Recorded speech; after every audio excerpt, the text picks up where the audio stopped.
ये घटना आज से 35 साल पहले की है, जब गांव में बिजली की सुविधा नहीं हुआ करती थी। शाम होते ही काला अंधेरा किसी चादर की तरह गांव को ढक लेता था।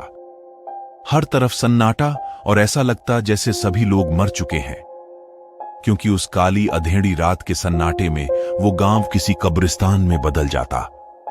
मुझे आज भी याद है, मेरी उम्र तकरीबन 16 साल के आसपास थी। मैं और मेरी छोटी बहन और मेरे माँ बाप हम साथ ही हंसी खुशी एक घर में रहा करते थे। मेरे घर के पास ही एक कब्रिस्तान था जो चारों तरफ से कांटेदार झाड़ियों से घिरा हुआ था। उसे देखकर तो मुझे दिन में डर लगता था, रात की तो बात ही छोड़ दो। बिजली कनेक्शन न होने की वजह से हम लोग कैंडल का इस्तेमाल करते और लालटेन का। वो सब मुझे आज भी याद है। वो एक भयानक रात थी जब मैं अपने घर में माँ बाप के साथ बैठकर खाना खा रही थी कि अचानक से जब गैलरी में हाथ धोने के लिए आई, जब पानी जमीन पर गिरा तो मुझे एक अजीब से हलचल महसूस होने लगी।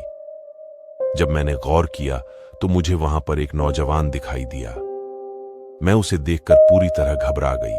अंधेरे में मुझे उसका चेहरा साफ नजर नहीं आ रहा था, लेकिन गैलरी में लालटेन जल रही थी और उसकी ठीक रोशनी नीचे की तरफ जा रही थी और चांद की रोशनी थी तो मैं इतना देख सकती थी कि वहां पर एक नौजवान उन्हीं कांटेदार झाड़ियों के ऊपर लेटा हुआ है, जिसे देखकर मैं काफी डर गई और जोर से चिल्लाते हुए अपने पापा को आवाज दी तो पापा भी भागते हुए जल्दी ही मेरे पास आ गए और मैंने पापा को इशारा करके दिखाया कि देखिए, कब्रिस्तान में लोग सही से चल भी नहीं सकते और वहां पर एक नौजवान जो कि कांटों के ऊपर लेटा हुआ है।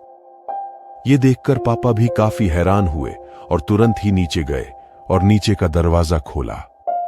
पापा ने उसे पुकारा और अपने पास बुलाया और कहा कि बेटा कौन हो तुम, इतनी रात को यहां क्या कर रहे हो। जब पापा नीचे आए तो मैं भी उनके साथ आ गई और अपने पापा के साथ मैंने भी कहा कि भाई, इन कांटों पर तो कोई भी नहीं लेट सकता, आप इन कांटों पर क्यों लेटे हुए थे। वो नौजवान हमारी आंखों में देखकर बात नहीं कर रहा था। यह बात थोड़ी सी अजीब थी, लेकिन मेरे घर वालों का ध्यान उसकी आंखों पर नहीं गया। वो आंखें नीचे करके बात कर रहा था। हमें लगा कि शायद वो शर्म के मारे हमसे आंखें नहीं मिला रहा। उसने कहा कि मेरी सौतेली मां, उसने मुझ पर काफी जुल्म ढाए और वो रोज ही ऐसा करती है। और आज मैं घर से गुस्सा हो गया। जो तकलीफ मैंने घर में देखी तो ये कांटे मेरे लिए कुछ भी नहीं थे और गुस्से में आके मैं कांटों पर सो गया। उस नौजवान की बात सुनकर मेरे पापा को उस पर दया आ गई।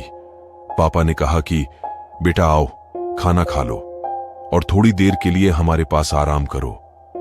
और फिर हमने उससे ऊपर बुलाया और अपने साथ बिठा के उसे खाना भी खिलाया। और फिर पापा ने कहा कि तुम चाहो तो यहां आज की रात रुक सकते हो। हमारी बातचीत के दौरान भी उसने एक बार भी अपनी निगाहें ऊंची नहीं की। पापा के बार बार कहने के बावजूद भी उस नौजवान ने कहा कि नहीं, मैं अपने घर चला जाऊंगा। उस शख्स ने हमारे साथ खाना खाया, एक साथ बैठा, लेकिन निगाहें नीचे थीं। उसने एक बार भी अपनी निगाहें ऊपर नहीं की और खाना खाने के बाद वो चला गया। पापा ने कहा कि नीचे जो बड़ा दरवाजा है जहां से तुम अंदर आए थे, वही बाहर जाने का रास्ता है, तुम जा सकते हो। और जब वो नीचे गया, मैं और मेरे पापा गैलरी में खड़े थे। हमारी निगाहें बाहर की तरफ ही थीं। वो हमारी आंखों के सामने बाहर निकला और सीधा चलते चलते अचानक से जमीन में कहीं गायब हो गया। जैसे ही वो हमारी आंखों से ओझल हुआ, ऐसा लग रहा था वो जमीन में घुस गया। मैं और मेरे पापा एक दूसरे को देखने लगे। वह भी हैरान हुए और मैं भी काफी परेशान हुई कि आखिर एक नौजवान अचानक से जमीन में धुएं की तरह अंदर कहाँ गया। आखिर ये क्या था? और शायद तब हमें अच्छी तरह समझ आ चुका था जिस नौजवान को हम इंसान समझ रहे थे, दरअसल वो इंसान नहीं था, बल्कि वो एक जिन था जो इंसान के रूप में उस कब्रिस्तान में आकर लेटा हुआ था। और हमारे 1000 बार पूछने की बावजूद भी उसने कहा कि उसे कांटे नहीं चुभ रहे थे। और हमने उसे कहा भी कि हमारे घर में रुक सकते हो, लेकिन उसने मना किया। पर इन तमाम बातचीत के दौरान उसने अपनी निगाहें ऊंची नहीं की। उसका हुलिया बहुत अजीब था। उसकी आईब्रोज भी नहीं थी। उसने बहुत मैले कुचैले गंदे कपड़े पहने हुए थे। इसीलिए हमें तरस आया। हमने इंसानियत के नाते अपने घर में बिठाकर अपने साथ खाना खिलाया। लेकिन हमें क्या पता था वो एक इंसान नहीं बल्कि एक जिन्न था जो रात के अंधेरे में कहीं गायब हो गया। तो ये मेरी जिंदगी में घटित एक घटना थी जो मैंने आप लोगों से शेयर की। अगर आपके पास भी ऐसी ही डरावनी कहानी है तो आप अपनी कहानी हमसे साझा कर सकते हैं। डिस्क्रिप्शन में दिए गए ईमेल आईडी पर आप अपनी कहानी हमसे साझा कर सकते हैं। धन्यवाद।